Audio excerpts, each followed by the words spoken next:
Hello, everybody. Good evening. Welcome. Glad to have you here. Good to see you all. Good to see you all are giving my mom a warm welcome as always. That's good to see. So thank you for that. Feel free to say hi in the chat if you haven't already. Especially if you're new. As always, I like to say if you haven't joined us for one of these streams before, please feel free to say hi and let us know where you're from.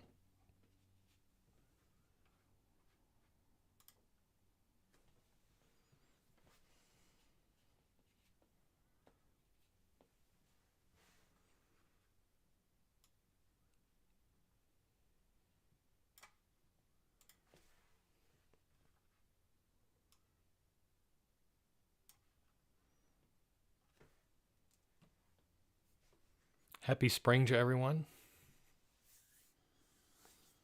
I know I've celebrated the return to spring with a return to snow. We had another snow day today in Pittsburgh, so that's always good. But it's probably a good thing because I have my annual spring gardening checklist is like 45 items long. So anything that keeps me from that's probably not the worst thing in the world, especially during a busy time of year. I've gotten like 8 of the 45 things done. So I have quite a bit to go. Anybody have a spring clean agenda item that you're either excited about or terrified about?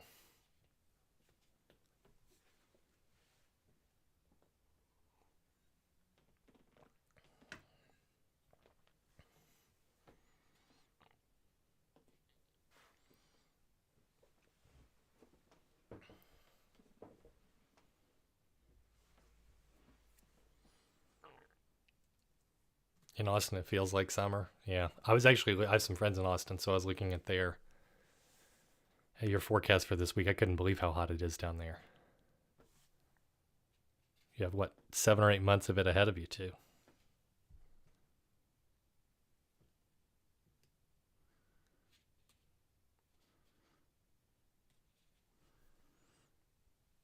My most exciting day of spring is probably mulch day.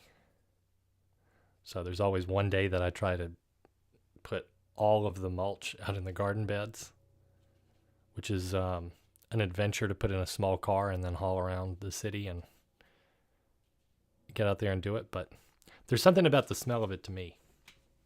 That's always I know spring has started when I put 17 bags full of wood mulch on my garden.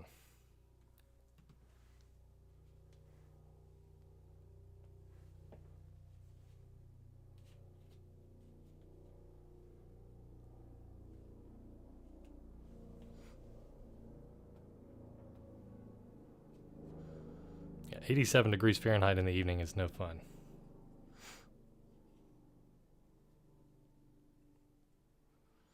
Tonight we're going to start looking at trees. Speaking of gardening, I guess I wasn't going for a plant-based analogy there, warm-up chat question.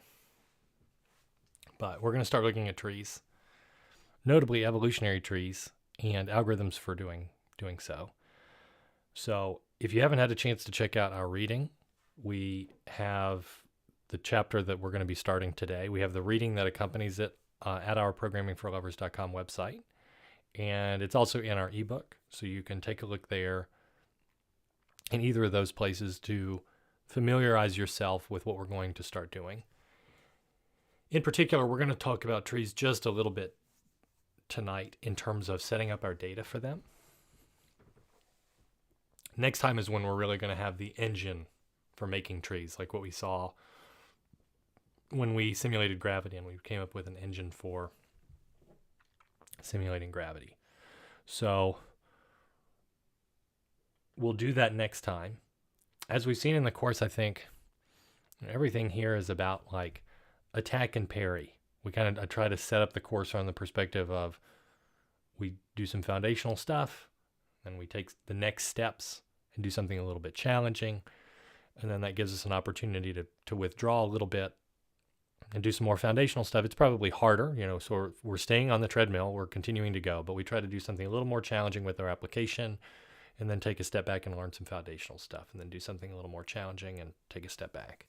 So here's an opportunity tonight for us to reset and review a little bit and do a little bit more with foundational object-oriented programming, because there are some things that we haven't talked about. And tonight is also going to be an opportunity for me to explain something about Python that will tie together something that we have talked about literally since the beginning of the class, which is what happens when you put something into a function. And so we're going to finally get to resolve that today. And the second part of it is I might completely lose my mind about Python, so I don't want to spoil anything, but we'll see one of the things that I think is one of the quirkiest aspects of the language that we have seen. I'll save that for later, so that's what we're going to do towards the end. But tonight is mostly all about methods, and I'll explain shortly what that is. Final point I would make is if you want to see me solve some additional problems, we're always doing our Roslyn streams. We're doing those currently once a week. And those are normally Thursdays at 11 a.m. Eastern. This week we're going to be on a Friday, so I have a work conflict. So we're going to have a stream on Friday morning. And check that out, because it's more of a kind of a laid-back opportunity for me to show you how to solve some questions. And what we started seeing is even questions that are relatively straightforward to state, a lot of times will have very complicated solutions. And that's what we've seen, even though we're sort of 2 streams into solving those questions. We saw some really tricky questions last week where even though it seemed like an easy problem, it was actually far from it. And we had to do a fair bit of math in order to understand how to solve the question. So check those out if you're interested. It'd be great to have you. And you can always watch them on demand. So I think we're about ready to get started. As I always say, please like and subscribe. It really helps us out. Join our mailing list, join our Discord. And if you're watching any of our streams asynchronously after the fact, we have an opportunity for you. YouTube has what are called hype points. So that helps to increase our visibility. So if you really like what we're doing, you can give us a hype point. It doesn't cost any money. It's just something that helps the algorithm understand that it's something that you really enjoy. So you can always click on that. It's usually beneath the video. And check that out too. So in the meantime, I think that's plenty. We're going to work on a little bit of code here. I have some starter code in this shapes_methods folder that I've created, and I've got a main.py in it, and I'm going to do the same thing for a folder called trees. So that's going to be, and then this also has just our standard starter code in it. So that's what we're going to be doing this evening, and I think we're ready to get started. If you've got any questions, as always, feel free to chat. It's great to see everybody's thoughts. I'll have some questions for you as we go along, and otherwise we're ready to begin.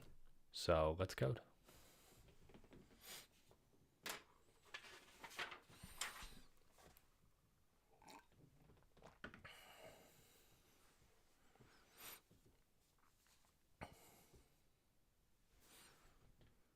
To get started, you'll notice that I have some starter code in a shapes_methods folder and in a main.py file.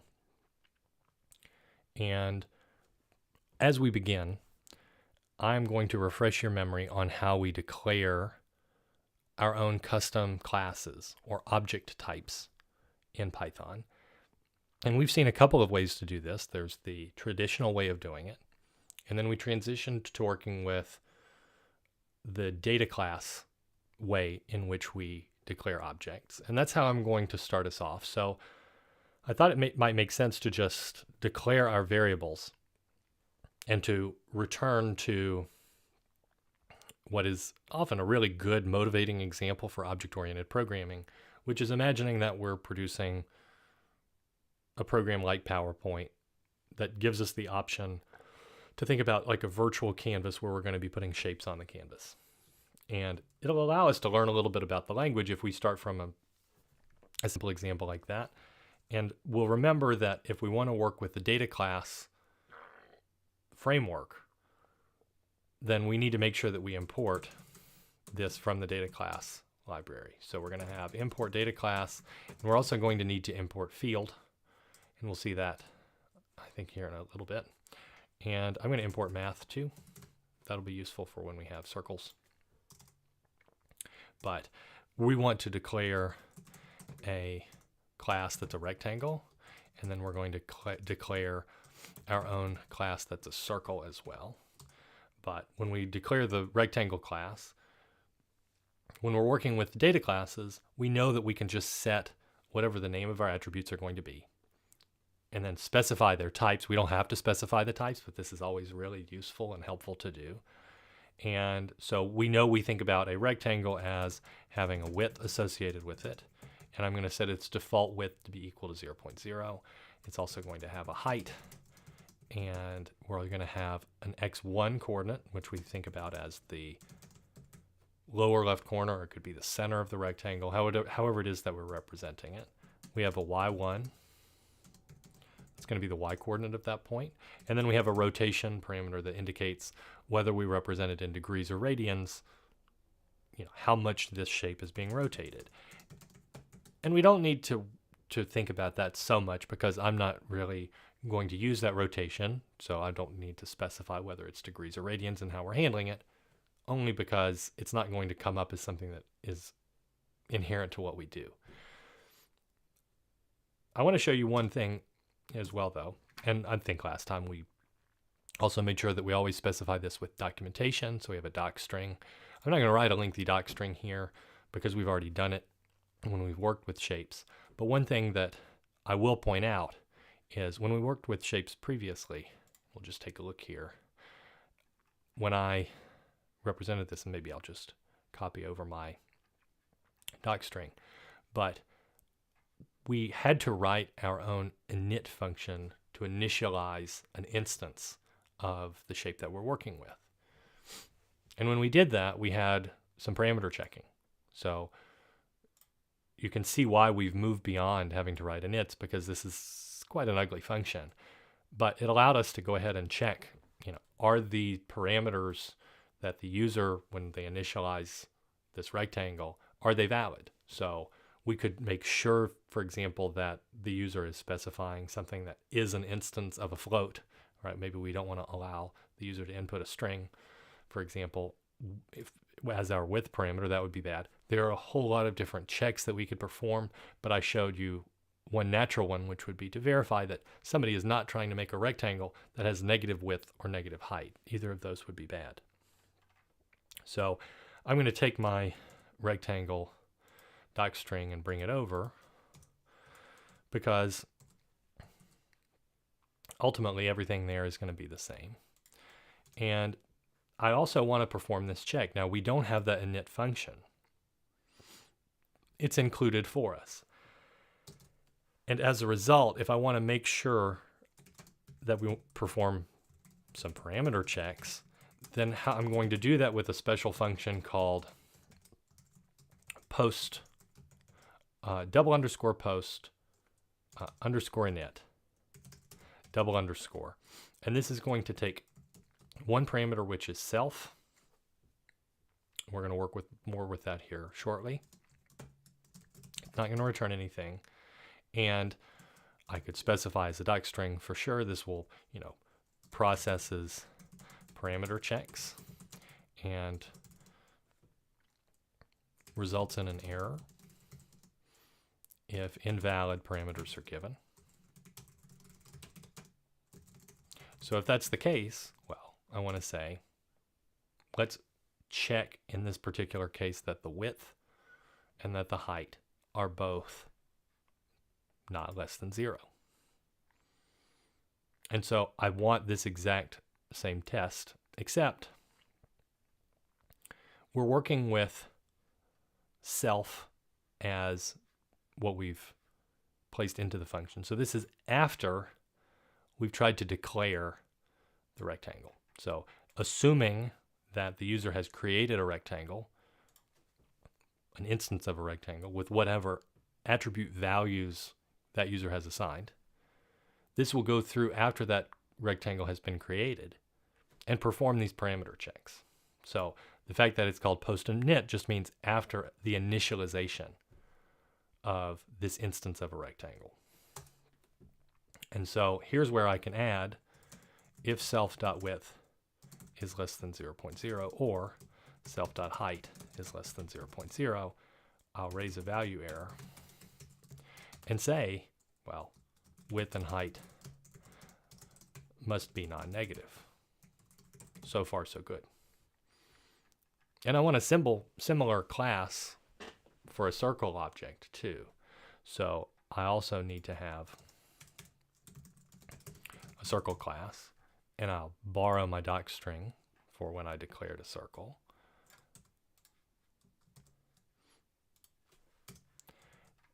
And in this particular case, again, before I had to write init, I no longer have to do that if I'm working with a data class, which makes things much easier. And in this case, I said, well, we're going to be thinking about the circle as having an x1 value representing the x coordinate of its center. We want the y coordinate of the center. And we want a radius. And all those can have these default values of 0. And then we're also going to have a post-init function there. And in this particular case, remember, it's going to take self as a parameter. We're going to say more about that here shortly. So post_init double underscore. And it takes self as the parameter. It's not going to return anything. And we'll say this is doing the same thing. So I'm going to keep the same docstring. And we want to ensure that in this particular case, self.radius is not less than 0. If it is, I want to raise my value error, and I want to say radius must be non-negative. So we know all this so far.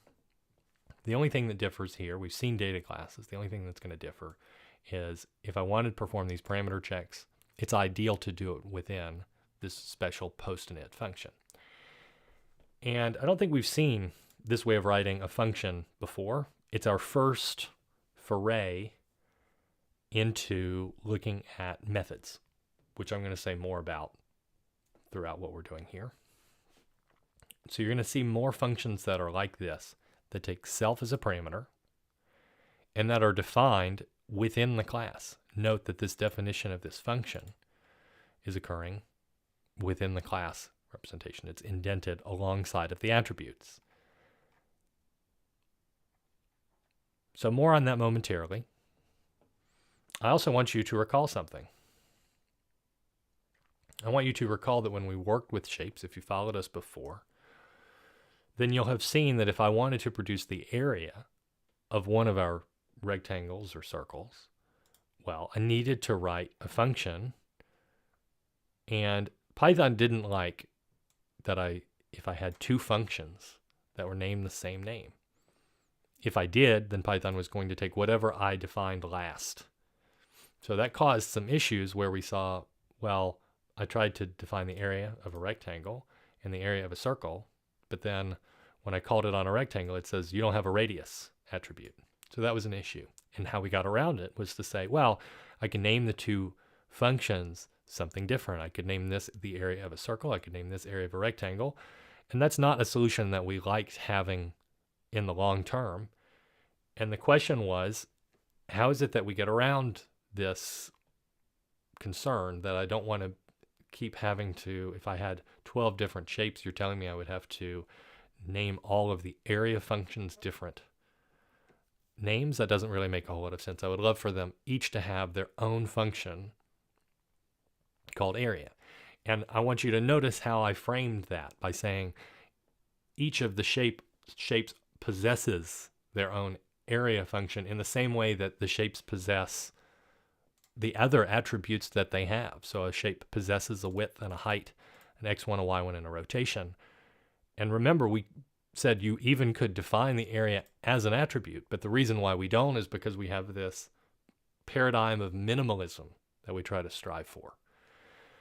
And so we would obtain a lot of redundancy if we tried to establish the area as a field. And the reason why is because you can infer it from the width and the height. So if you're to change the width and the height, you have to always remember to change the area along with it. And this would become very tedious and could result in this width and height value conflicting with the area that you're storing. And yet we have the sense that the area is an attribute. And when that's the case, we're still going to have the area of the rectangle or the area of the circle at the same level as all of these attributes. But I am going to have them as functions that live within the class declaration. So in this particular case, if I want the area of a rectangle, I'm going to think about this as an area function that again takes one parameter. It could in theory take more, but here it's going to take just one parameter referring to the area of the current rectangle or the area of the current circle. It's going to, unlike post init, it is going to return something. That something is going to be a float. My docstring can say what I'm doing, which is returning the area of the given rectangle. And now I can access the fields of the current object that I'm interested in by saying, well, I know that it is specified as this special variable name self. And so in that case, I want to return self.width times self.height. I'm going to do the same sort of thing for a circle. At the same level as post init, I'm going to have another function.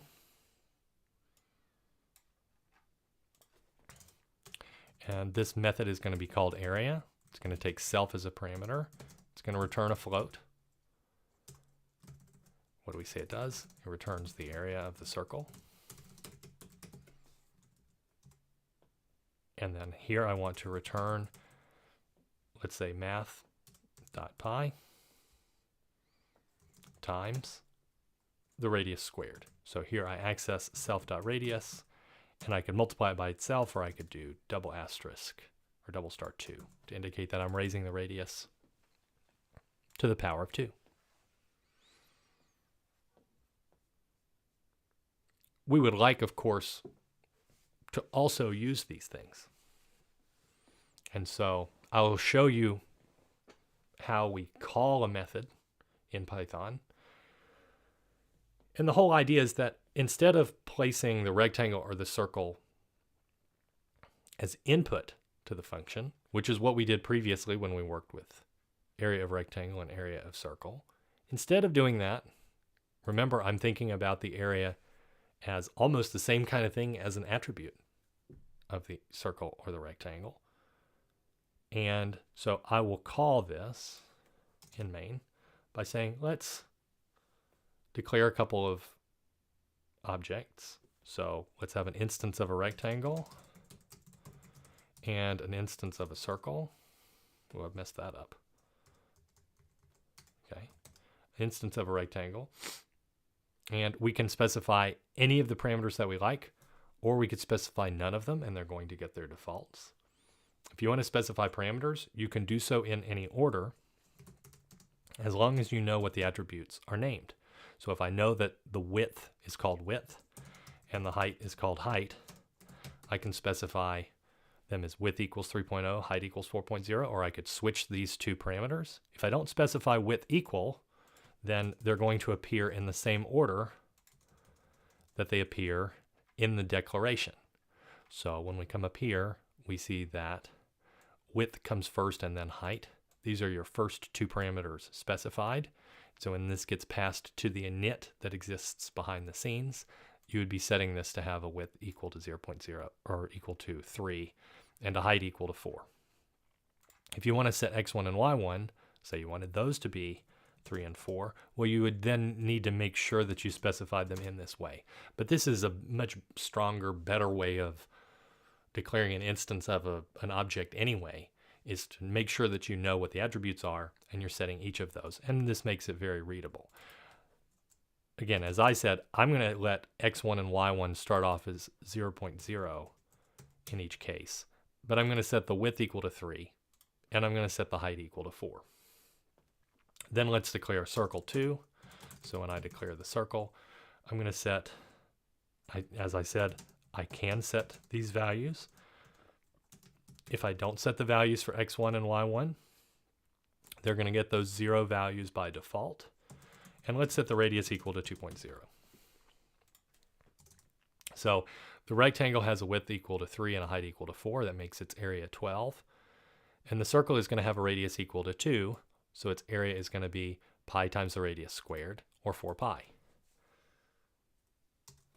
So we remember that when we print the shapes, we have automatically, we have a print function provided for us because this REPR function is already provided behind the scenes in any data class in Python, and that's really good.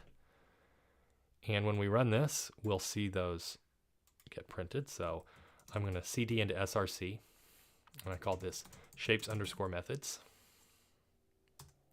So we can see that we made it there. And then I'm going to Python 3 or Python if I'm on a Windows machine, main.py. And circle takes no arguments is not good. All right. I know what I did.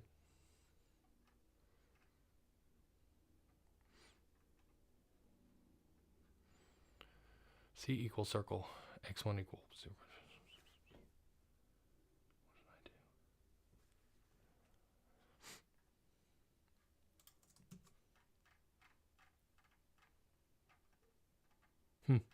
Oh, this is a wacky one.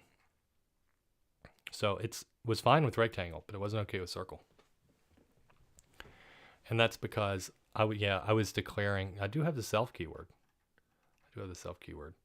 That's here and that's there. But I was declaring the class in the old school way. So here's where it's saying you have no arguments because I didn't write an init function. And that's because every time you define a class as a data class, you have to put data class beforehand.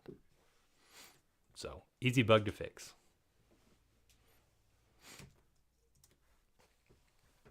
Now we see the rectangle and circle get printed. But what we'd like to do is call their areas. And so let's do that. Let's say that the rectangle area, which we know to be equal to 12.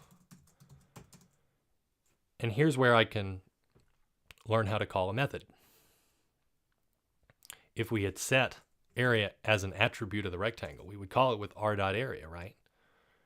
But so ideally, it should look something like this, except that a method also could take input parameters that are not just self, and we'll see that here in a second. But the method is really a function.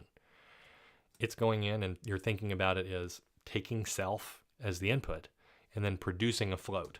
So it doesn't take any additional parameters. And so I just want you to think that whereas before we were doing like area of R, when it becomes a method of the rectangle, we want to call it with r.area.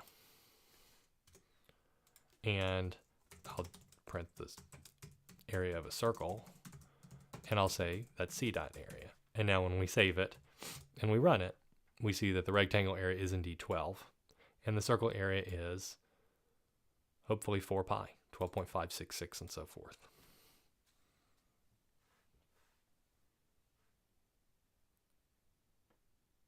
Now, even though this might seem new, we've actually been working with methods all along. So my question for you is, where have we seen all this before? You might not have seen, sure, the definition of methods as part of the class that we have, but we've actually seen working with methods in the past already. Where have we seen it?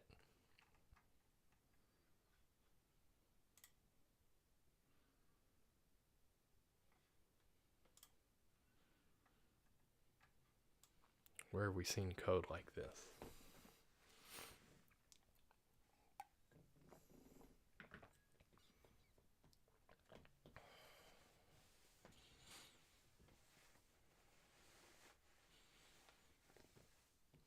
Objects? Gravity? Did we use? I don't think we used a method when we simulated gravity. I hope not. It might have been confusing because I hadn't covered the basics here.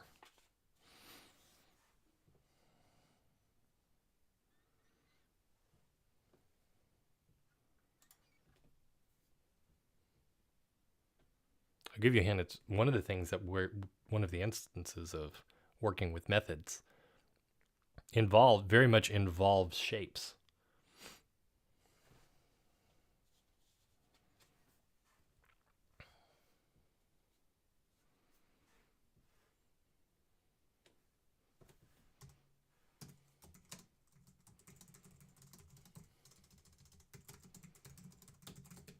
I've worked with these before. But it probably has seemed so natural when you have seen it. And this is good. If the language is well designed, it's probably the case. It may have just seemed at that time so natural that you didn't think of that there was anything weird about it, but you weren't thinking of it as a method when we did it.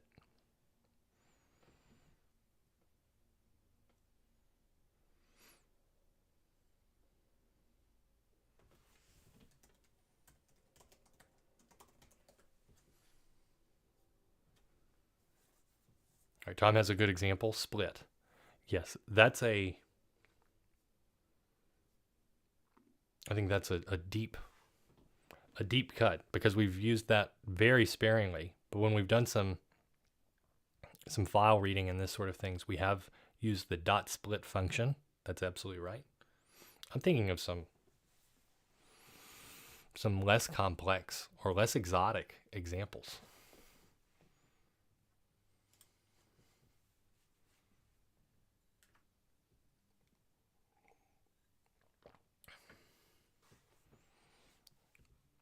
All right, that's the one I would hope I would see.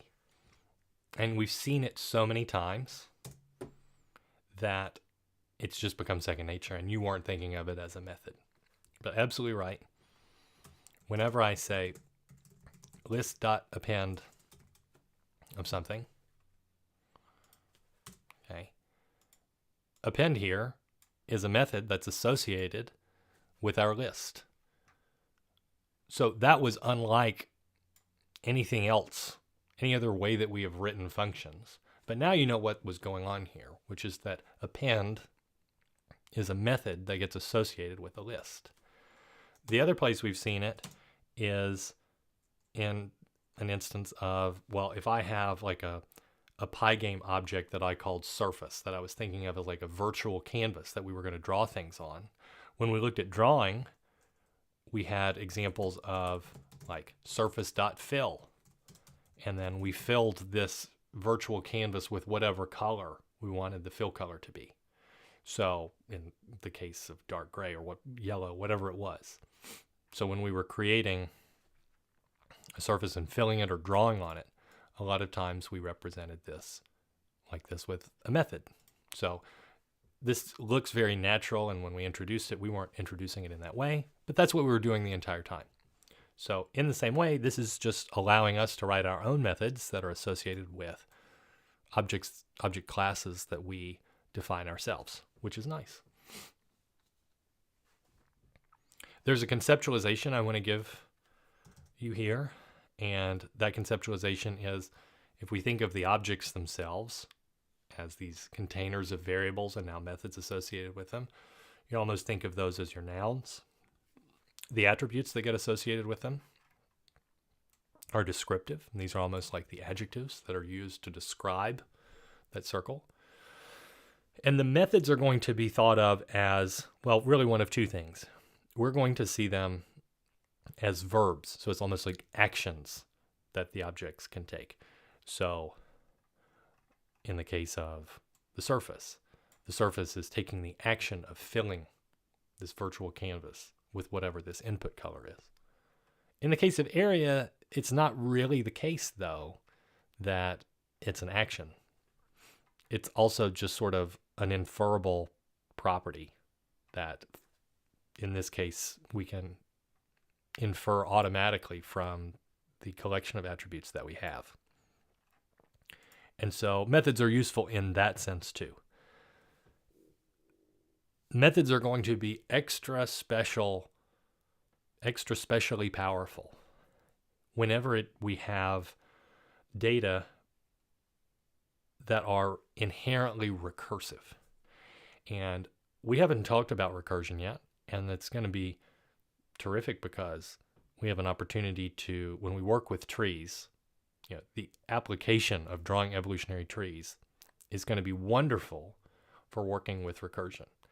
And in the case of trees, you have a natural recursive structure, which is that I have a node, and that node is connected to two other nodes, and each of those nodes is connected to two other nodes. And whenever you have a collection of data that's organized in that way, where you have, something that has two children, and they have two children, so that the organization of the data is sort of almost self-referential. Anytime you have that, methods are going to be very, very natural to work with the data and infer properties of them. So we'll see, for example, a function that says, give me a node. I want to know how many leaf nodes, how many present-day species are there beneath this node in the tree. It might be 0, it might be 47, however many it is. We want a function that's going to be computing that, and we'll see why we need a function like that. And a function like that is inherently going to be recursive. It's going to be the clearest way of writing it. And we'll talk about recursion next time, but this is why this is like the perfect application for introducing methods, because they're going to make things very, very straightforward to work with. In fact, we're going to write a couple functions that I think you are going to be shocked at how short this function is that does something actually that's pretty complex. And methods are going to be perfect for that type of example, which we'll see soon.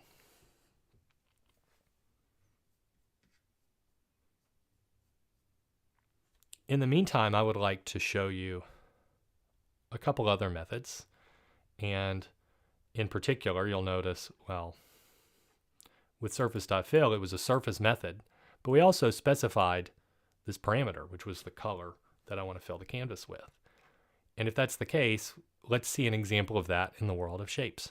So let me write a function for a rectangle, or write a function for a circle that's going to allow us to move these shapes on the canvas. And so we're going to have a translate function. And if you want to take, in this particular case, we're going to need to know self. But you're also going to need to know how many units to move the rectangle in the x direction and how many to move it in the y direction. We touched on this when we introduced shapes, but it's an opportunity for me to show this in the context of a method, which is going to be the natural way of writing something like this. And so I want to specify the self that you care about, but I also want to specify the number of units to move it in the x direction and the number of units to move it in the y direction. And I'm actually not going to return anything.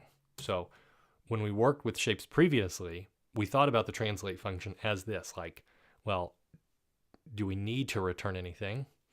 And objects that we define, like user-defined object classes, are passed by reference. And so when we wrote, I believe we wrote a translate rectangle and a translate circle function, I didn't need to return anything. And the same thing applies here. So ultimately what I'm doing is I have the same functions, and I'm even going to copy over what we have from previously.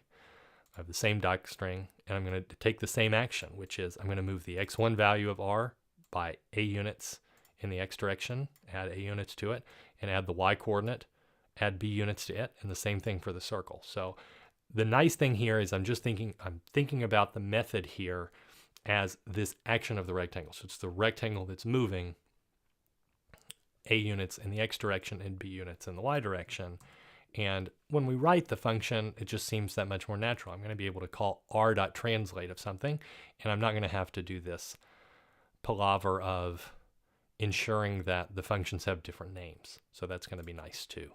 So when I write the translate function, I'm going to make sure that I indicate, well, let's get my indentation right. This is Python after all. But in this case, we're going to ensure that self.x1, I'm going to call it that, and self.y1. So you need to make sure that you always use this special variable self in order to establish a method. And we're going to have the same translate function for a circle. So I'll also have a translate function for the circle that takes a self, takes a as a float, and b as a float, and it doesn't return anything. And in this case, we'll have our docstring. And I need to make sure that I have self.x1 there and self.y1 here.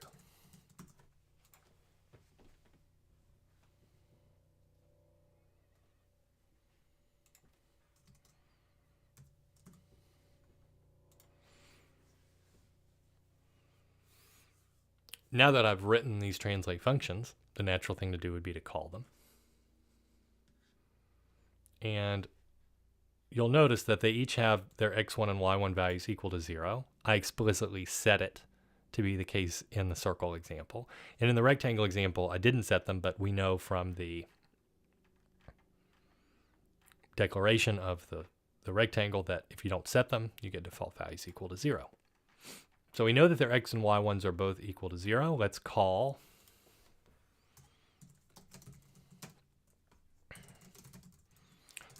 these two methods. And so I'm going to call r.translate. And I'm going to move it to 10.0 -5. And I'm going to move the circle to 2.5, 3.5. And then why don't we say after translation. And then here's where I'm going to print R, and I'm going to print C. And I would like to run this code, but here is, the opportunity for me to ask you,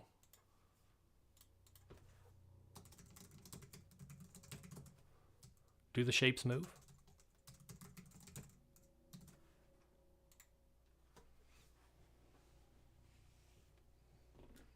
Do this as a poll.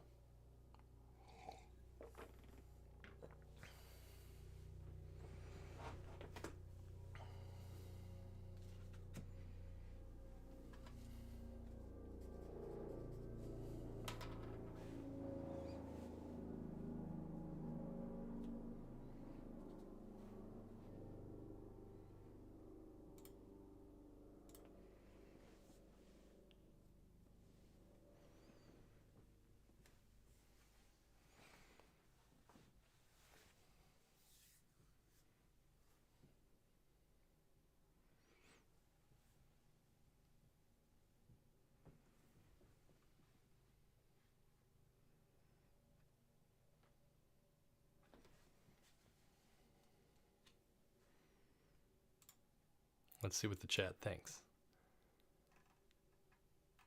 All right. We had 9 votes. So it's not the highest sample size. We need to make sure we have more voters. This is like an American election. But the chat seems to think, no, the shapes won't move. Now let's run and see. When we run and see, we see that the answer is yes. So after translation, we're going to see that the width and height don't change and the radius doesn't change. But we do in fact move x1 to 10 and y1 to -5 for the rectangle. And for the circle, the center moves to 2.5, 3.5. Now, we can see that the answer to that is yes. What's our one-word answer for why the answer is yes?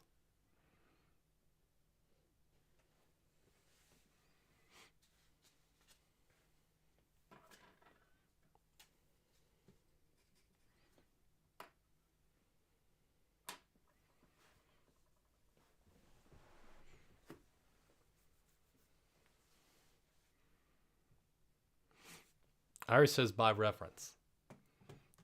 Now, I'm not very good at arithmetic, but I can count that is 2 words.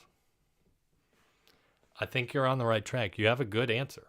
We're going to say, yeah, the reason why they moved is that because objects are passed by reference. That's true. But that could be a lot to remember. So I was hoping that you might remember that objects that we define are indeed passed by reference. Although that is a dangerous statement because it's not exactly what Python wants us to say. But Remy gets the one-word answer, so points there, which is that the reason why they moved is because they're mutable. So mutable things are changeable. Mutable things meaning user-defined object classes, lists, dictionaries, these sorts of things that we know to be mutable mean that when we pass them as input to a function, we're able to change whatever it is that we pass into the function. It's not the case for a tuple. It's not the case for an int or a string. So in those cases, a copy is getting produced, or that's how I wanted you to think about it. And so because the rectangle and circle are mutable, we're going to see that, as we might hope, when you define a translate function in this way, and you don't necessarily return anything, the self can be thought of here as a parameter that's a mutable parameter that's getting passed into the function. It's just that we're calling it by, instead of putting it here, we're putting it out front. So we're thinking of translate the rectangle, translate the circle. All right.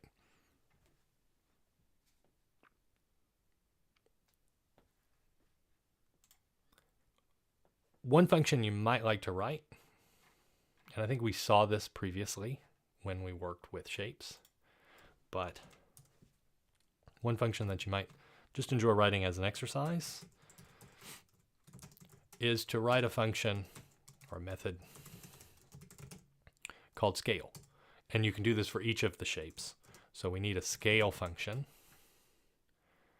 And in this particular case, it's going to take self, and it's going to take the scaling factor. I'll call that f. That's also going to be a float. And it's going to return nothing. But it will need to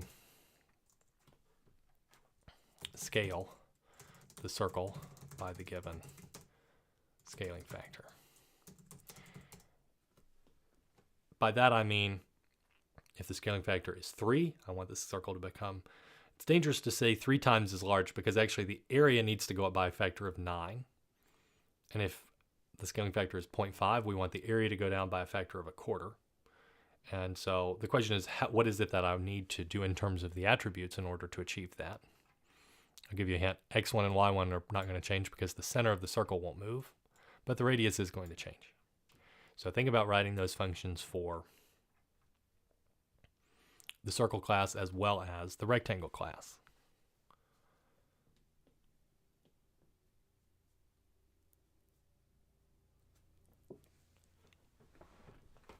Now, up until now, I've had you think about some things as pass by value and some things as pass by reference. And mutability is how we differentiate these things. So we can understand which one is which by saying, all right,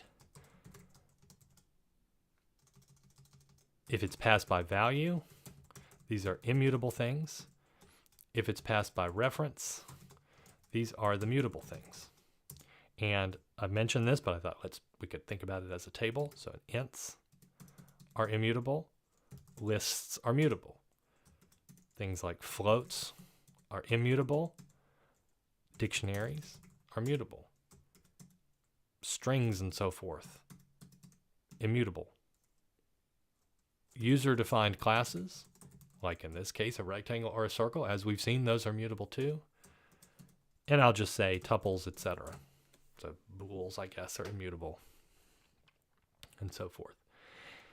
And I've wanted you to think about this as pass by value versus pass by reference. But it turns out that there's one explanation or one way of framing both of these things. So the Python experts would say, I don't think this is the most kosher way of explaining this. And now we get to understand it's going to all kind of come together with one single explanation.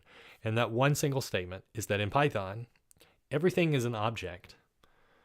So there should be a way of thinking about this as like a higher level thing, higher level framing. But everything in Python is passed by object reference. And I want to give you a little hint, a little flavor of exactly what that means, and start to unravel this mystery that we've seen of why there's different behavior here, because actually there's really only one behavior with slight differences. And I want to show that to you. It turns out that even, as I said, even integers are objects, which might sound weird. And I'm going to show you an example here in a second. But before I do that, I'm going to show you an example with lists. And with anything in Python, because everything is an object, everything in Python has this identifier associated with it that we can access with a special function called ID. So let's imagine that you've got a function that I want to define, and this function is going to be called change first. And change first is going to take a list of integers as input, and it's not going to return anything. And this is the type of function, I may have actually written this exact same function when I was talking about lists being passed by reference. And I want you to think that, well, what's going to happen here is I'm going to set a of 0 equal to 1. So I'm just going to change the initial element of this list to be equal to 1. But I'm going to print two statements. And before I even print that statement, I'm going to come into main, and I want to declare my own list in main to be equal to, let's set it to just have 5 zeros. And at this point in time, I'm going to print, let's print LST, and in this particular case, after I establish that, I'm going to print A.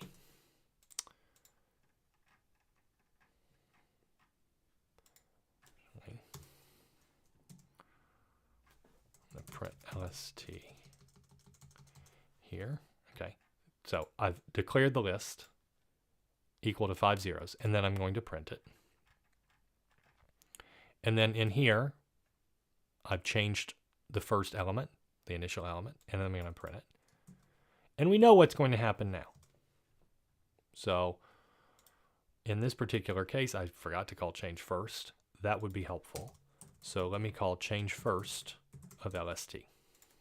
And when we run this, we know what happens. So this is the first thing that gets printed. It's the 5 zeros. Then we're going to call change first, and it's going to print the list inside of the function. And then I'm also going to print the list outside of the function.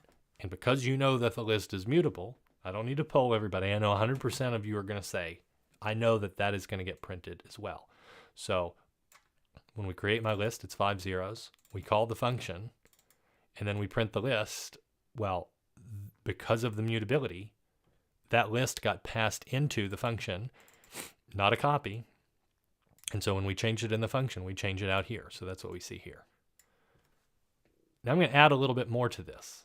Okay, so I'm going to print the list in 4 places. But I'm also going to print a couple extra things. So the change occurs here. I'm going to print, I'm inside the function, but I'm before the change. So I'm going to print it that way. I'm going to print the whole list. But here I'm going to also call that special function that I told you about called ID. So Python assigns an identifier, which you just think about as a number, to every single variable that you might ever have. So this is a list. It's going to have a special variable that Python assigns to it, and I can grab it anytime I want by just calling this function ID of that thing. Once I change a of 0 to be equal to 1, I'm going to say inside after, and I'm going to print A, and I'm going to print ID of A, and I'm going to add these print statements down here as well. So instead of just printing list, this is before I make the change. So this is outside the function before, and then I'm going to print LST, and then I'm going to print ID of LST, and then I'm going to print it afterward.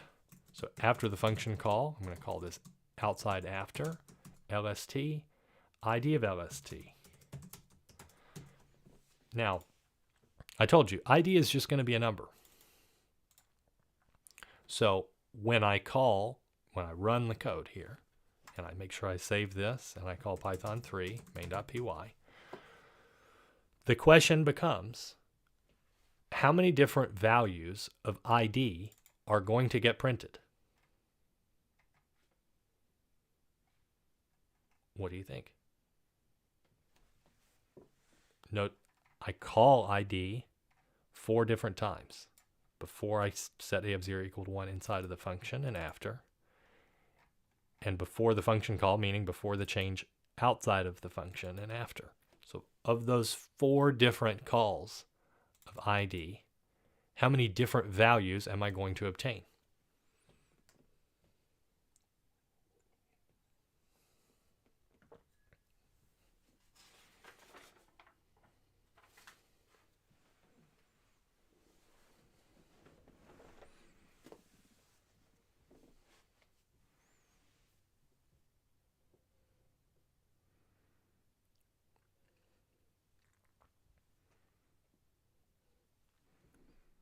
Couple votes for 1, couple votes for 4. Let's see.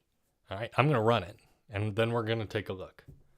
So when I run my code, what we're going to see is the answer is 1. Good job to the 1 camp. Why is it 1? Well, if you were thinking about the list as a mutable thing, then you were thinking about the list as being passed by reference. And now you're kind of getting a sense of what that means. That when I pass a mutable thing into a function, even though I name it A here, and even though I name it LST here, those are just 2 different names for the thing that has the exact same ID. And so we can see that that ID is never changing. Outside the function, it's 434490867 but it's the same case before the change inside the function, after the change inside the function, and outside of this, outside of the function call. So you might imagine that that inside ID could have been different, but it turns out that it's actually the same. And that aligns with our thinking. So if you thought 1, I'm glad, because after all, it's mutable and it's passed by reference. Here is the proof of it, right? You can place any list you like as input to a function. The ID, this identifier that Python assigns it, is not going to change. And so we know that here's the proof.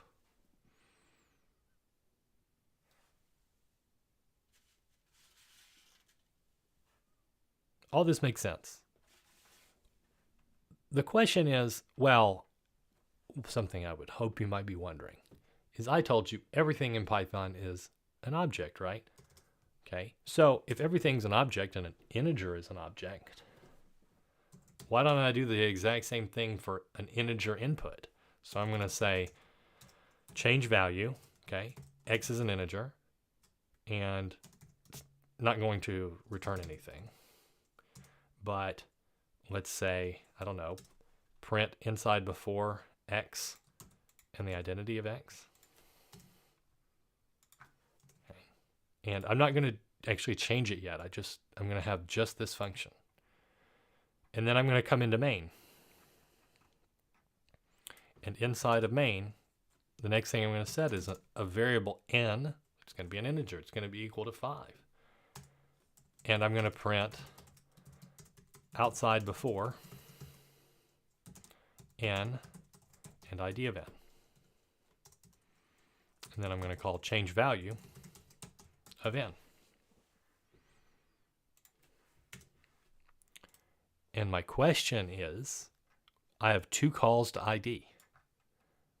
I have this integer here, n equal to 5. I print the value of n and its identifier. Then I call the function. Okay, so n gets passed into the function. Remember, it's immutable. And when it gets passed into the function, I'm not going to do anything. It's not going to return anything. I'm not actually taking any action. The only thing I'm going to say is n is passed into the function. It's now being called x, and I'm going to print its value, which I'm going to give you a hint is definitely going to be 5.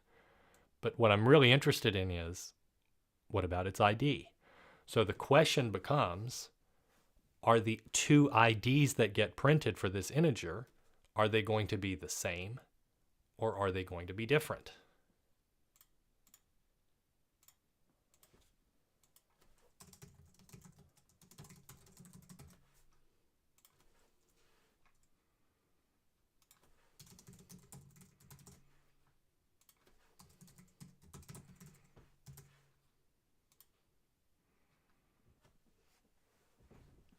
but set it up as a poll. So you don't even have to type.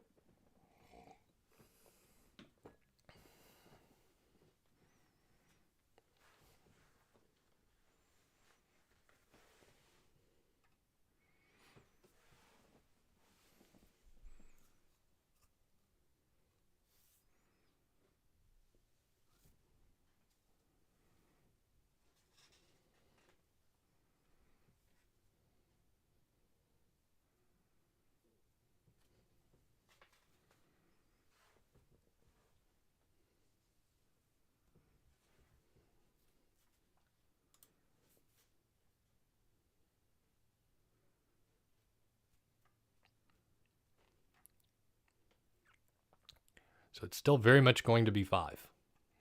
It's definitely going to be 5. That's going to be the value of n here, because that's what gets passed in. So when we print it inside the function, it's going to be 5. The question is ID. So let's see what people think. So we are divided down the middle. 50-50. Although I think it was 2-to-1 different versus same in the chat. Now, if you said different, here's my quick question.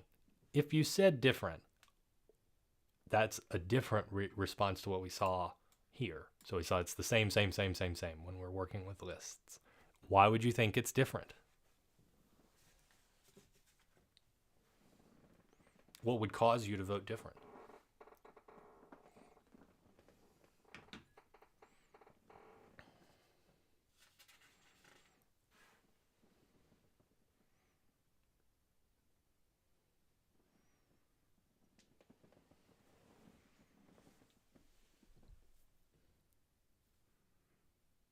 That says it's a copy. Good.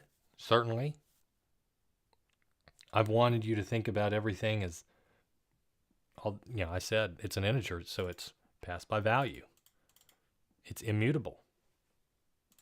I think certainly this should create a new instance. Okay. I agree with all of that. So the people who say it should be different, I'm with you, right? When you pass something into the function, it's an integer, so we know that's immutable. So it's got to be passed by value, which means I'm getting a new thing. So the IDs should definitely be different. And I'll show you.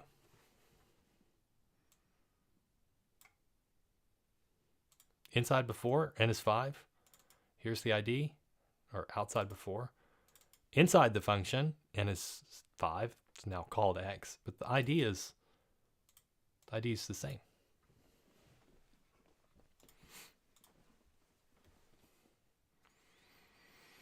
That's weird.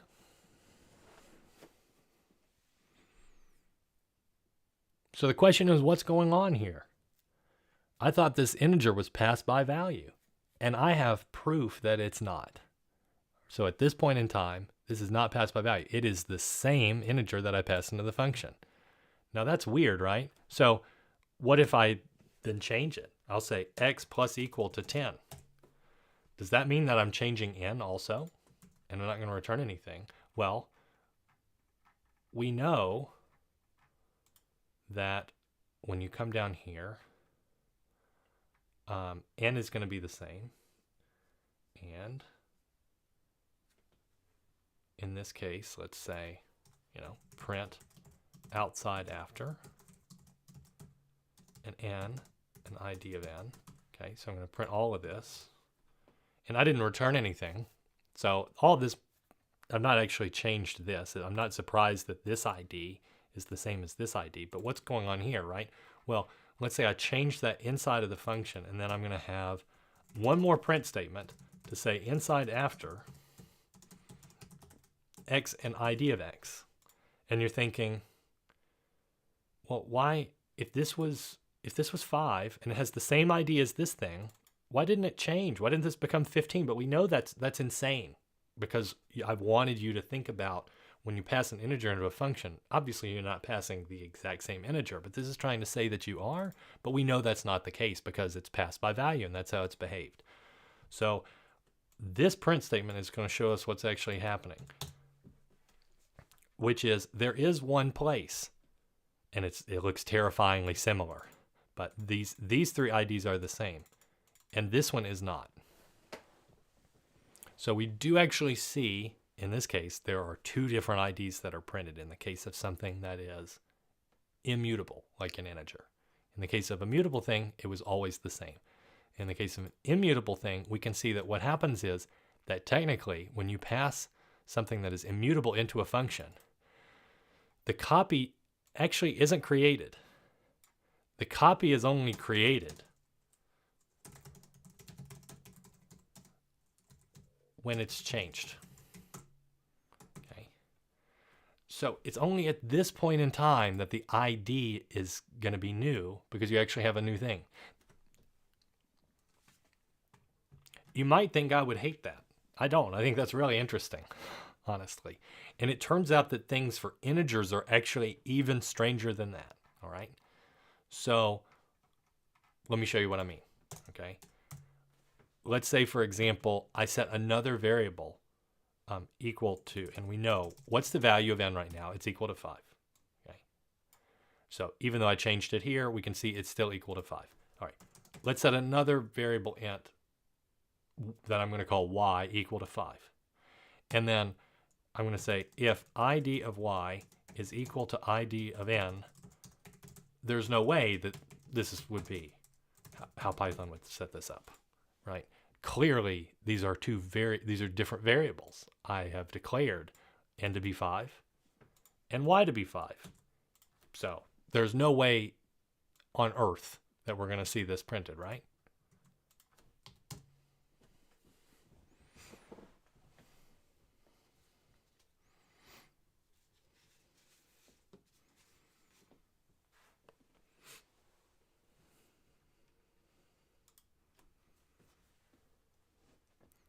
This is integers only in Python. So like if I set x, I don't want to use x, s equal high and t equal high. And if id of s equal id of t, I'll say same behavior for strings.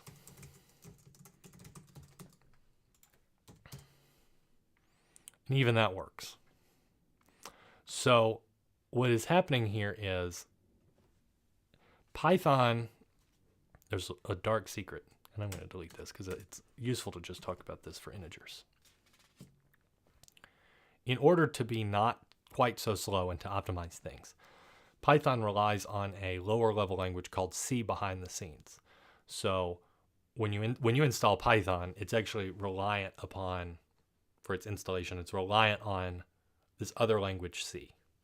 And there are optimizations that take place to make Python faster. And one of those optimizations is if I'm working with something like an integer that's a small sample, I'm setting an integer n equal to 5.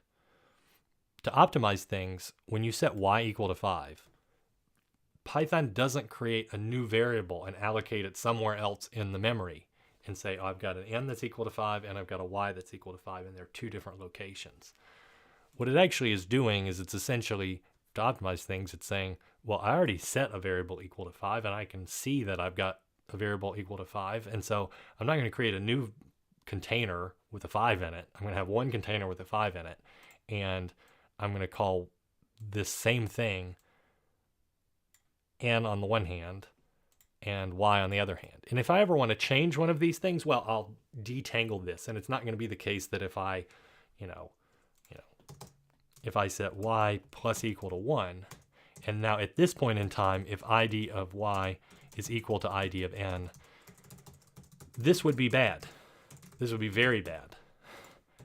And you don't see that printed, which is a huge relief, right? Because even though this is how things have been optimized, as soon as I change y, it's going to uncouple it from n and ensure that actually, even though they initially started off referring to the same variable, now y is going to be equal to 6. And I think for some values, it even pre-allocates these values of the integers for like a small range of integers. It pre-allocates them in memory. So it even has this kind of additional level of optimization, which I think is really neat and is the type of thing that you probably could program in Python for years and not actually realize is going on behind the scenes. So pretty cool.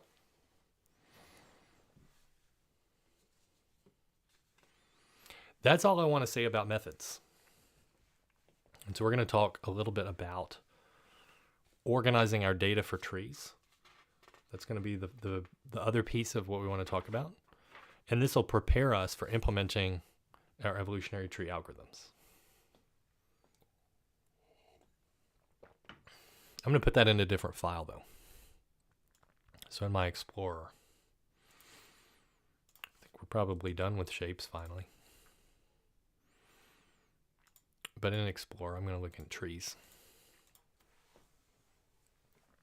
And to get started with working on organizing our data for trees, you'll see that I have a trees folder and the main.py in it, and just some of our simple starter code that we have.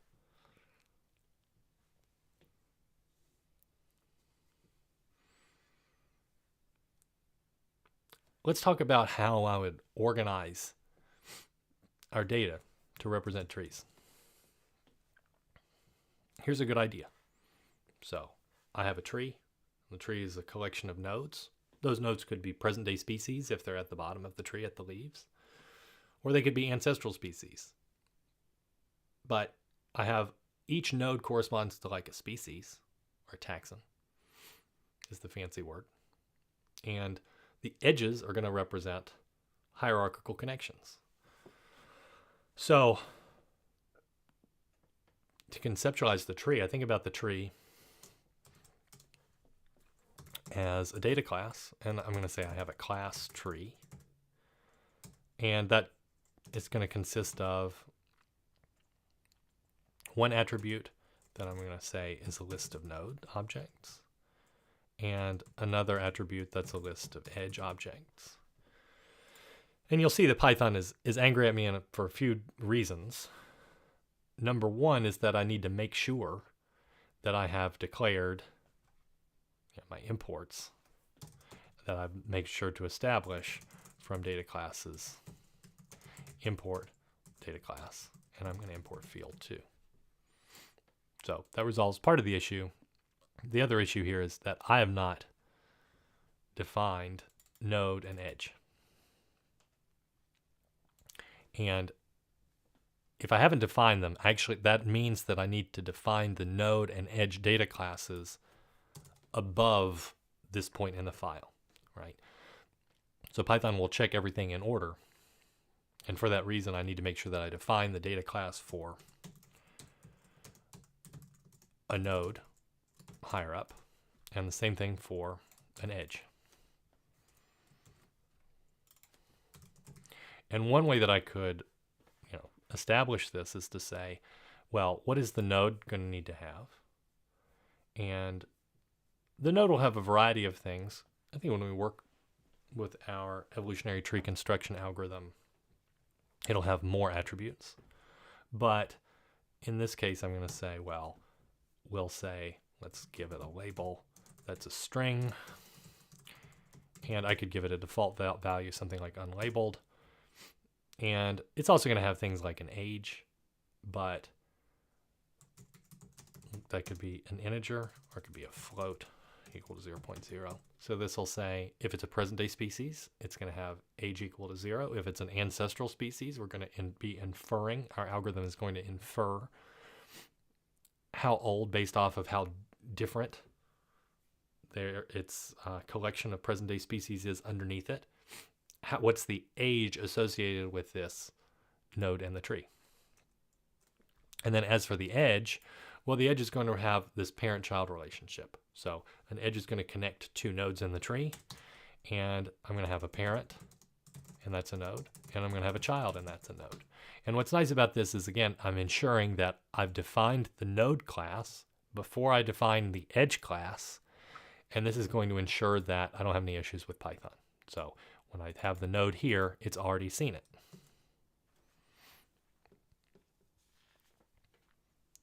So my question for you is, do you see any issues with what I've done? Are there any problems that you might imagine with how I've defined the data? It certainly seems very reasonable, right? Could there be a problem?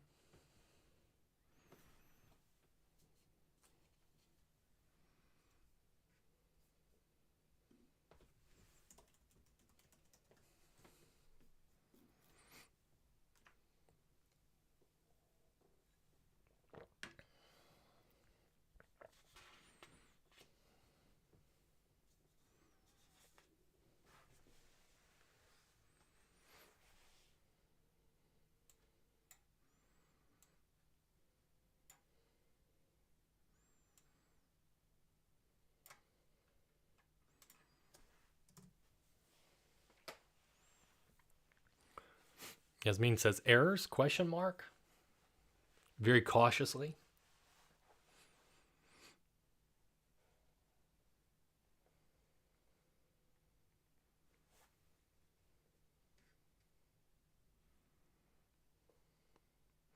Oh, we need to check for errors. I like that.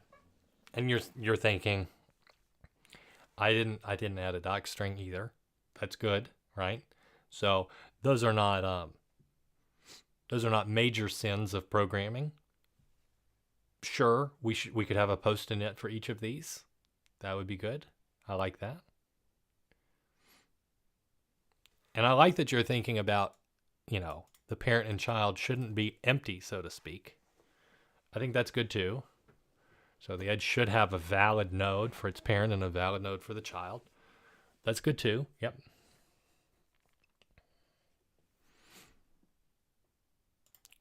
Okay, so to address this, I'm going to minimize the file explorer a little bit here. Give us as much room as we can have. And I'm going to come into main. And let's, construct a small data set. So I'm going to have a couple nodes. I'm going to have an N1. And the label here is going to be A. And the age here is going to be equal to 5. And let's have an N2, and the label there is going to be B, and the age there is going to be equal to 10. So I'm just setting a couple values.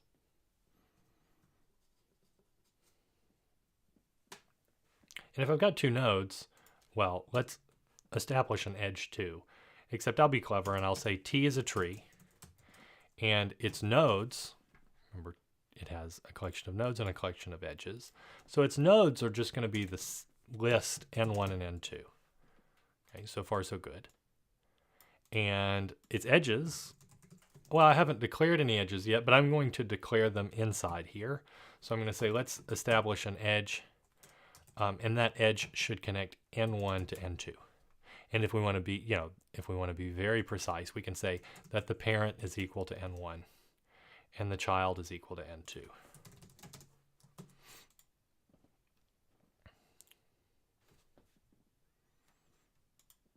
If you don't like that, well, that's all right.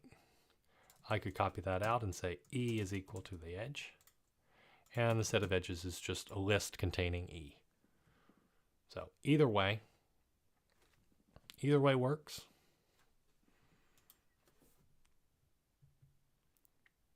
And now I've declared my tree, and I can work with the tree. So it only has two nodes in it. It's got one edge. And then along the way, we're working with this, and then we realize that I need to change, one of some attribute of the tree.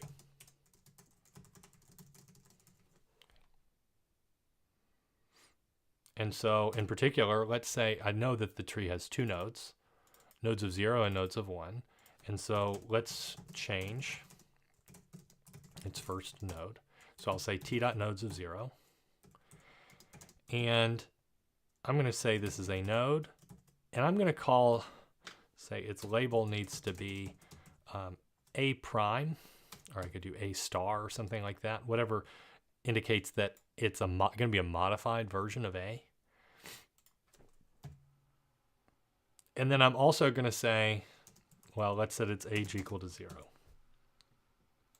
Just so that it has a different age. Doesn't matter what I set that to.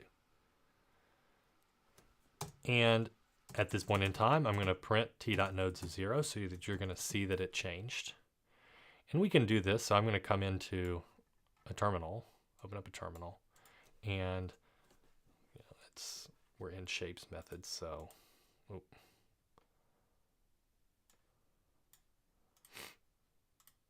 let's cd into src. I called this trees. And we're going to run python 3 main.py. So you're going to see that t.nodes of 0 indeed changed. So far, so good. But I also want to note, well, the tree is two things. The tree is the collection of nodes, but it's also the collection of edges that connect those nodes.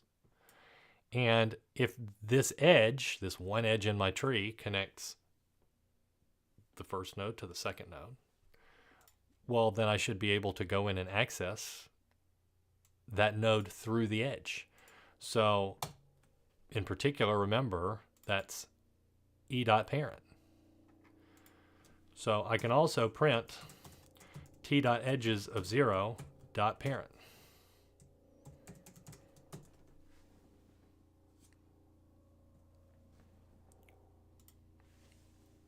These are, on the face of it, the same node. It's the initial node in the tree, and it's the parent node of the one edge in the tree. So I've got two nodes, they're connected, okay? And then this is nodes of 0, but it's also the parent node of the edge.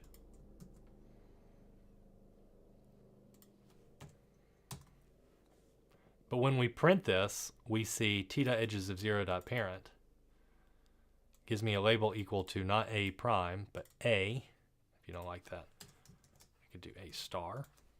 Do it that way, okay? So t.nodes of 0 is a star age of 0, which is this node.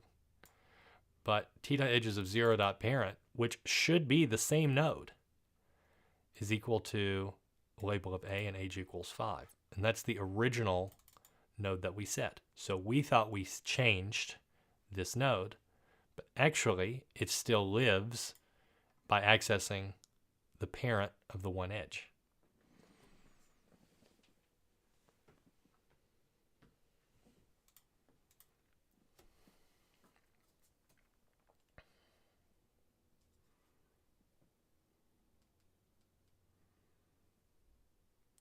So this is bad.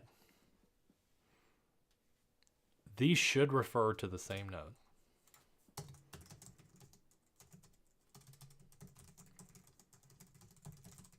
But they don't. And that's not ideal.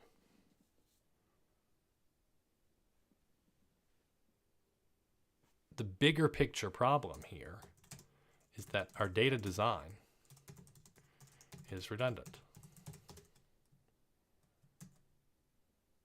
Have we seen that before?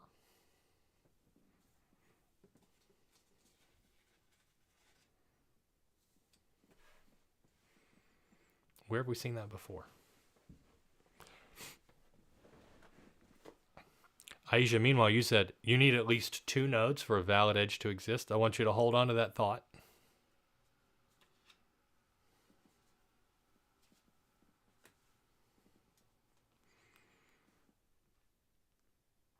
But for now, I'm wondering, where have we seen this idea before of redundancy in data design?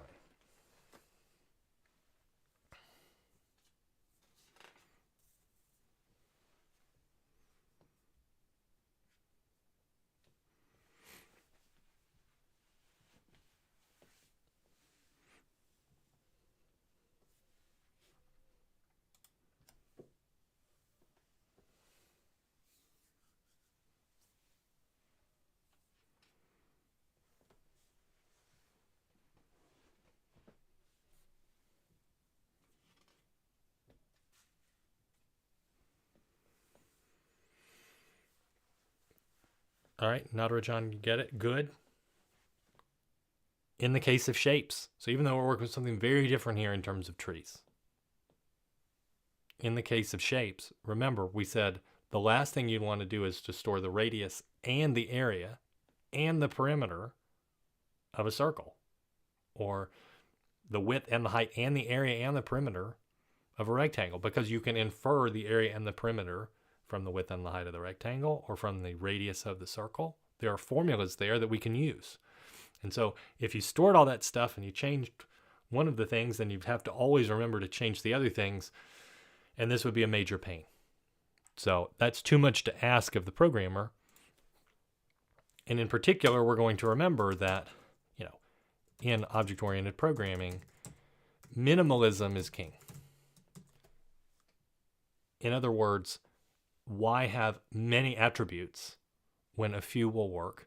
And what we're looking for is representing an abstraction of some object with as few attributes as we possibly need. And so the same idea is at play here, which is we don't need necessarily to represent all this stuff. And you think, well, but our representation is so intuitive. A tree is a collection of nodes, and it's a collection of edges. So we have our edges here, and we have our node here. That's so clean. But it turns out there's a cleaner way of representing this. And the cleaner way of representing this is to store our edge relationships recursively. So even though we haven't talked about recursion in terms of functions yet, we're going to see recursion in terms of object-oriented design. So this is our idea one for representing trees. And I'll say it suffers from redundancy. So I'm going to keep it around, but not really. I'm going to put it in a big doc string, if that'll be okay. Okay. And the idea that I'm actually going to use is to eliminate the edge class entirely. Instead, I'm going to have a data class. And I know I need a class that's going to be called a tree.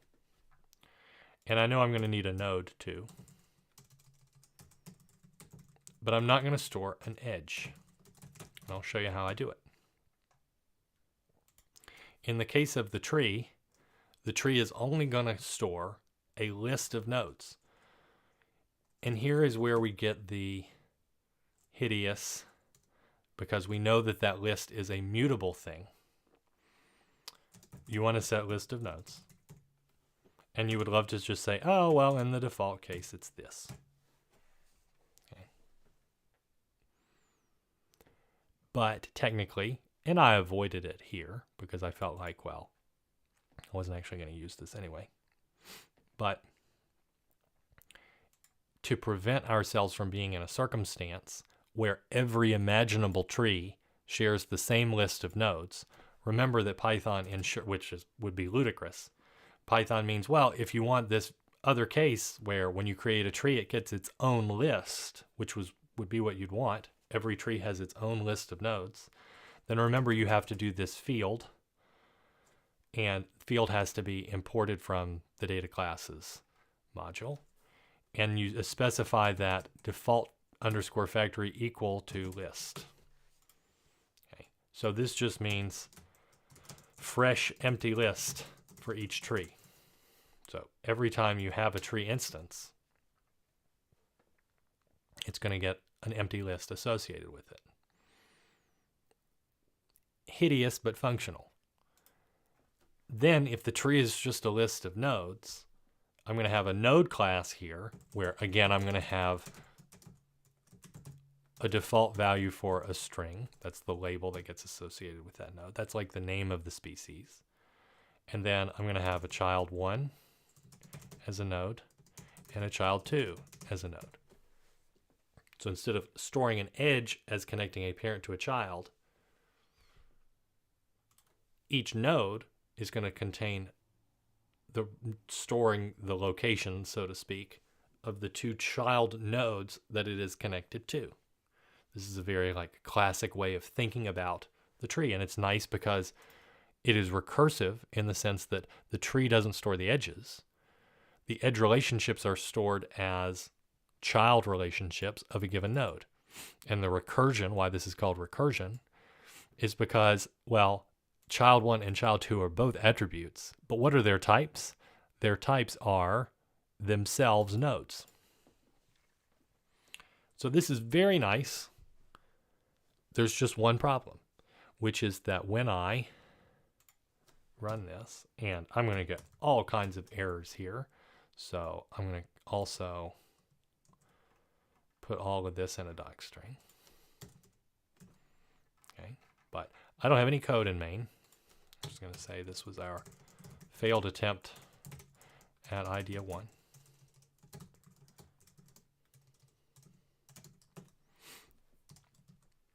All I have is printing that we're going to organize data for trees. When I save this and I run it, it doesn't even allow me to get to the point where I might be able to declare the data for trees. I'm going to get an immediate error. So we're going to get an error here. And this error is going, why Python is so angry is because in this particular case, I've specified the label, and the label here is a string and it gets this value. But then I have another attribute child 1 and child 2, and we've tried to give them these types as nodes.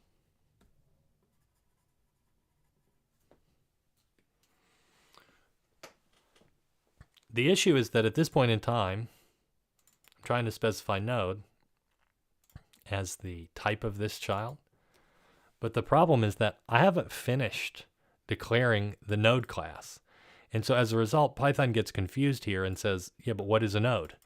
And it's, you could say, well, you should know that you're already in the node class. So obviously you know what a node is. But the idea is this has to be finished first. And there's a way around it. But, you know, one of the things we could do is to place node in quotes like this. Okay.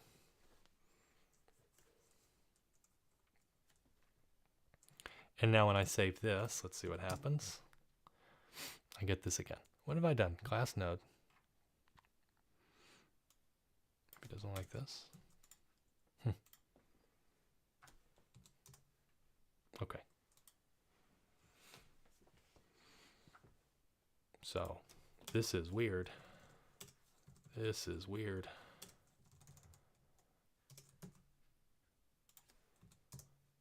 All right. Now I'm confused. I'm officially confused because everything that I've done here is just declaring a data class and establishing my labels. So I don't know why it was so angry at me establishing an unlabeled default string. I'm now like officially confused. Like if I change this to 0 as an integer, and let's just see. At this point, I'm just playing around with it. Okay, that was okay. But if I make this a node, it's very much not going to be okay. Okay, good. The point is, Python is really not going to like this. And I don't even have code yet. Okay. Now, the fix should be to put these into as a string. Huh. Weird.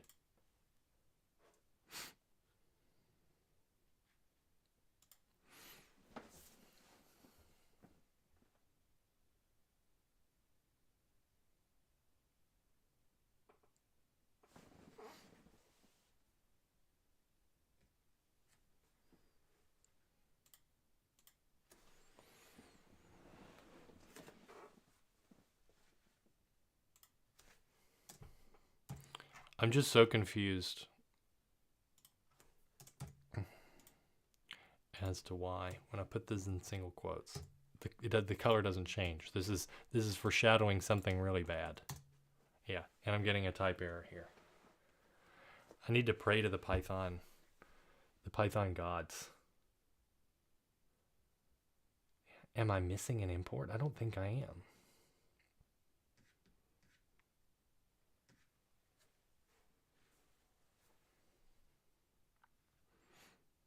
see what happens if I do this. No, that's not it either. Am I missing a library? I don't think so.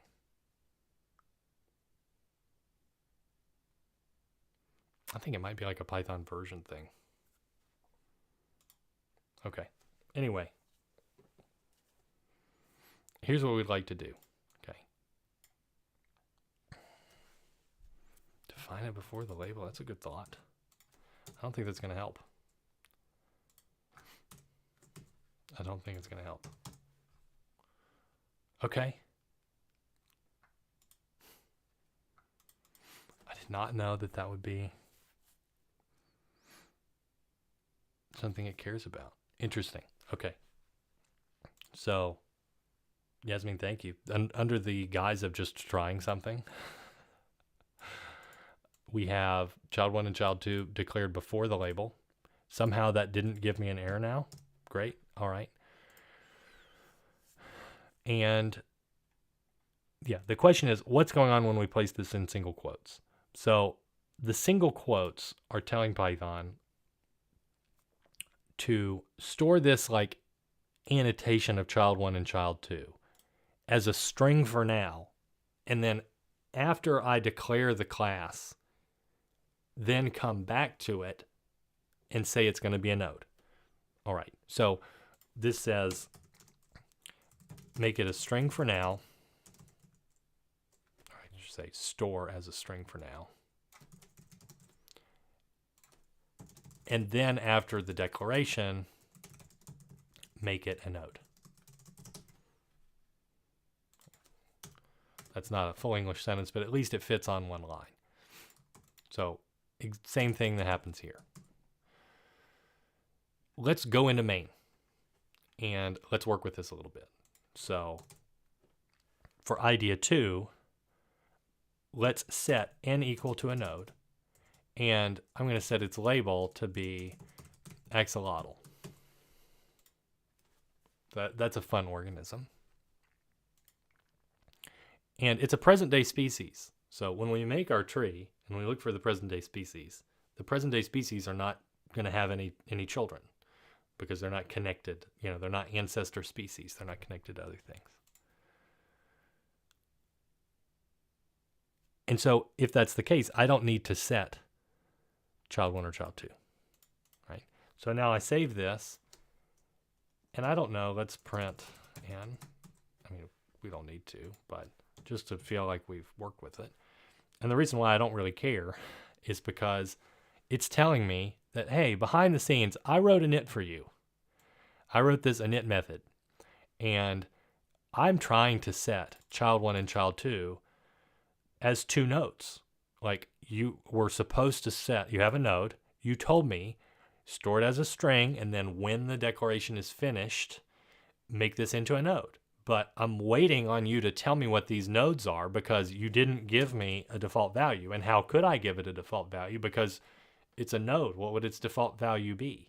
And even if I gave it a default value, I'd be like, well, this is what, like, this is a node itself. And then, okay, well, the label is, I guess, default. So I don't have to set that. But then if I do that, then it's going to need a child 1 and it's going to need a child 2. And so that's not going to be good. I've only just sort of kicked the can down the road. And instead of having like, 2 child nodes, now I've got 2 child nodes where they each have 2 more. So I'm going to have 4. And now I've got 4 problems where I had 2. And now I've got a huge mess. And so this is one of the issues with establishing a recursive class definition is that in every language, there's going to be a way of messing this up in a way that you're creating like infinite recursion.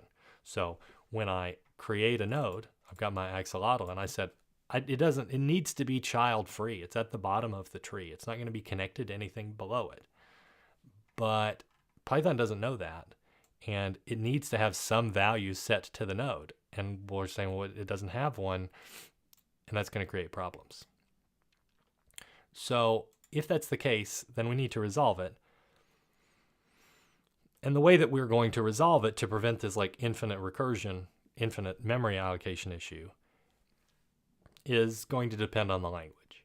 In some languages, we can fix this with the snap of a finger by working with something called pointers. And they are maybe a temporary annoyance to learn about, but a long-term joy because they'll handle this very, very quickly. And so with a pointer, when we establish that the child is a pointer, if the pointer has not been set, then it's just empty. And we know that it's not going to have a child. And if it has been set, then it's going to be set to be the memory address of a node that we make. And that's a beautiful concept that Python is not going to include support for. So we need to get around it with something that's a little bit different. And how we're going to get around it is to say, all right, we establish that it needs to resolve to a node, except that some of the time it's not going to resolve to a node. Okay. Some of the time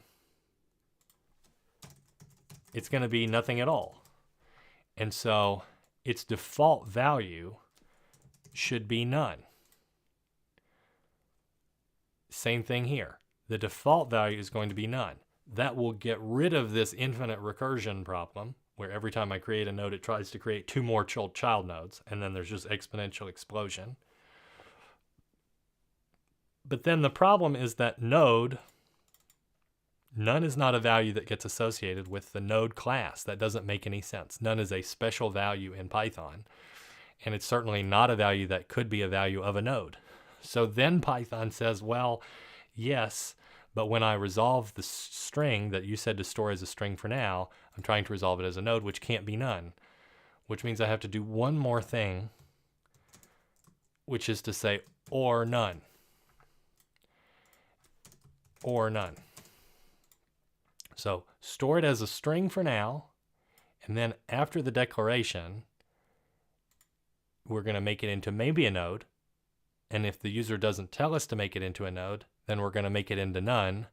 And so it either has type node or it has type none. And the default, if the user doesn't tell us anything, is to make it none.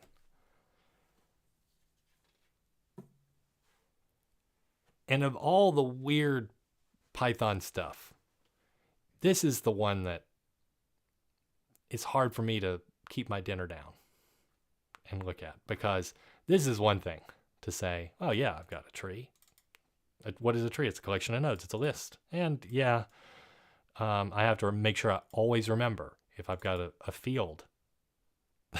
If I have a field that's mutable, well, then I need to make sure that I say field equal field default factory equals that thing. Okay. Should they fix this? Sure. But this is nightmarish stuff that I always need to make sure I remember to specify this as a string. So to specify node as a string, because otherwise it's going to get angry that the node declaration hasn't happened. Fair enough. The default value has to be none, which then means that the type needs to be node or none.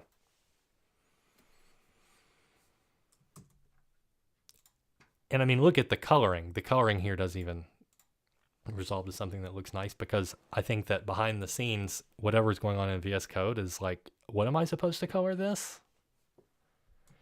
Yeah, now you know why I hate Python, because this should this be hard? And the even more hateable thing is there's more than one way of doing this. Like, not only is this bad, but there's another bad way. But at the very least, we just want to make one node that's an axolotl, our cute little axolotl. It's a virtual axolotl, and then when we run this, fortunately, we at least don't get an error, all right? And when we print it, we see what we should get, which is its label is axolotl. Child 1 is going to be equal to none, and child 2 is equal to none. If I ever want to create other nodes and connect this node into them, well, it's just a matter of setting those children. That's the kind of thing that we're going to do next time when we start working with evolutionary trees. So we are going to take everything that we have here, and we're going to remember this nasty stuff. Because at the end of the day, if I have another node, and its label is equal to ancestor. And I want to set vx.child1 is equal to n. Okay, it's very natural. Now I can print vx, and we'll see. Yeah, the printing is weird, but everything is fine.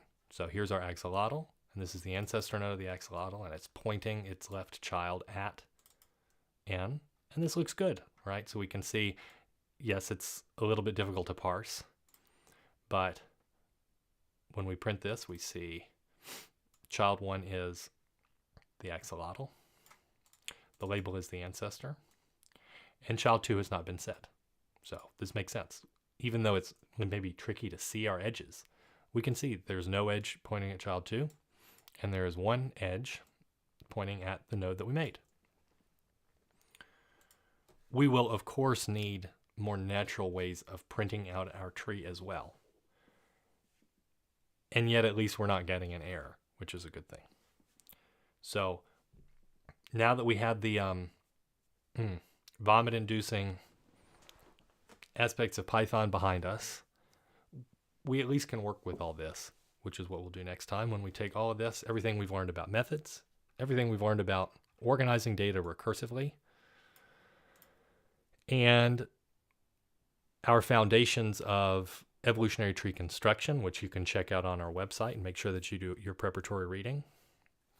And then we're going to be ready to take all of this stuff and build an evolutionary tree algorithm and then apply it to some real data. That, of course, is, however, for next time. I will plan on seeing you then. And as always, until then, happy coding.